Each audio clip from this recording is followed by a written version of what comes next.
Amis supporters, accrochez-vous, parce que ça chauffe sur la Canebière. L'Olympique de Marseille, ce géant du football français, est au bord de l'implosion. Roberto De Zerbi, l'entraîneur star qui devait ramener l'OM au sommet, voit son projet s'effondrer comme un château de cartes.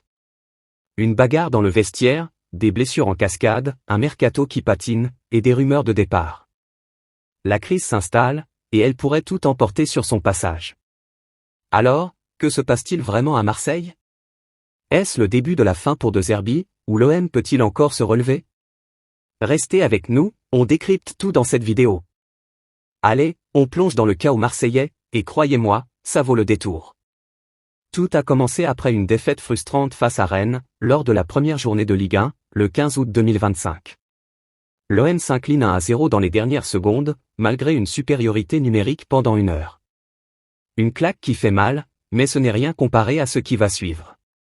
Dans le vestiaire, une violente altercation éclate entre deux cadres de l'équipe, Adrien Rabiot, le milieu de terrain français, et Jonathan Rowe, l'ailier anglais. Des mots, des coups, et un chaos total. Selon l'équipe, De Zerbi, choqué par la violence de l'incident, aurait vu en cette bagarre une trahison, surtout de la part de Rabiot, qu'il considérait comme un pilier de son projet. Résultat? Les deux joueurs sont mis à l'écart et placés sur la liste des transferts. Un coup de tonnerre sur la Canebière. Mais ce n'est pas tout. Véronique Rabiot, la mère et agente d'Adrien, n'a pas mâché ses mots.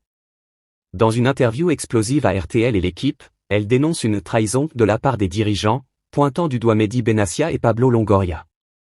Elle parle même d'une différence de traitement, comparant la situation de son fils à celle de Mason Greenwood, soutenu par De Zerbi malgré des controverses passées. Le clan Rabiot est dans l'incompréhension, et les supporters aussi.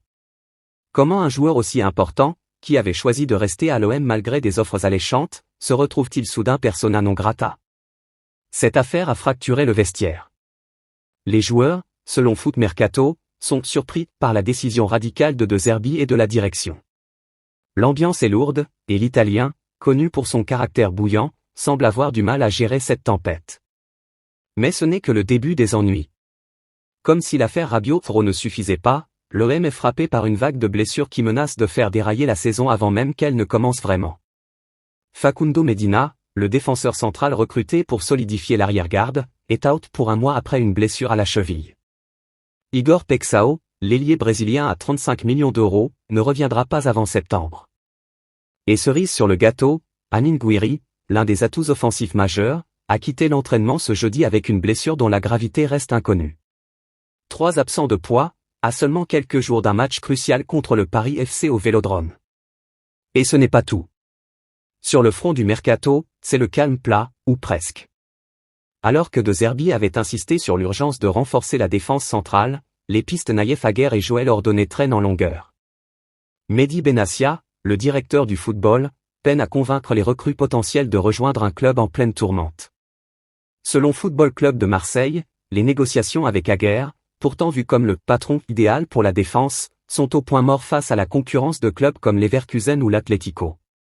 Quant à Ordonné, son dossier avance à pas de tortue. Résultat, l'OM se retrouve avec une défense décimée et un effectif en crise, à 2 semaines de la fin du mercato. Sur les réseaux sociaux, la grogne monte. Les supporters, qui rêvaient d'une saison glorieuse avec le retour en Ligue des Champions, se sentent trahis. L'institution au-dessus de tout, clame-t-il, mais la réalité est cruelle, l'OM semble au bord du gouffre. De Zerbi, lui, reste fidèle à son style.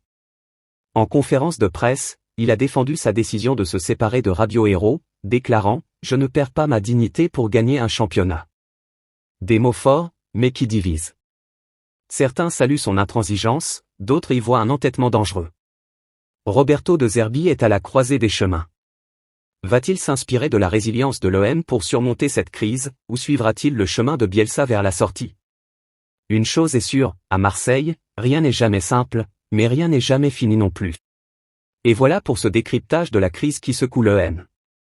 Entre l'affaire Rabiot-Rowe, les blessures, et un mercato en berne, Roberto De Zerbi joue gros. Mais à Marseille, on sait que les tempêtes précèdent souvent les grandes épopées. Alors, l'OM va-t-il sombrer, ou De Zerbi parviendra-t-il à redresser la barre? Dites-nous ce que vous en pensez en commentaire, et n'oubliez pas de liker, de vous abonner et d'activer la cloche pour ne rien rater de l'actu foot. On se retrouve bientôt pour suivre la suite de cette saga marseillaise. Allez l'OM!